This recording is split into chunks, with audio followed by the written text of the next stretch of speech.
ឥឡូវនេះលោកអ្នកអាចដាក់ប្រាក់ចូលទៅក្នុងគណនីជួញដូរបានយ៉ាងងាយស្រួលតាមរយៈកម្មវិធី CS Trade ចំនួនទី2ជាមួយនឹងការរចនារូបរាងថ្មីប្លែកកាន់តែទំនើប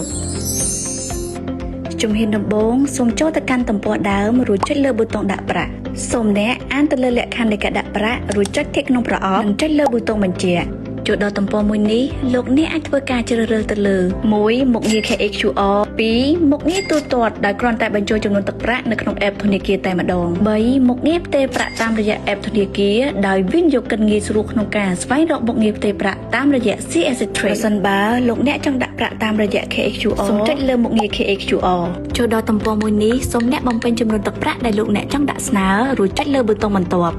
នោះអ្នកនឹងទទួលបានរូបភាព KHQR ដោយ KHQR នេះមានសុពលភាពត្រឹមតែ5នាទីសូមធ្វើការថតទុកបន្ទាប់មកសូមចូលទៅកាន់ app ធនាគារដើម្បីធ្វើការ scan KHQR មួយនេះ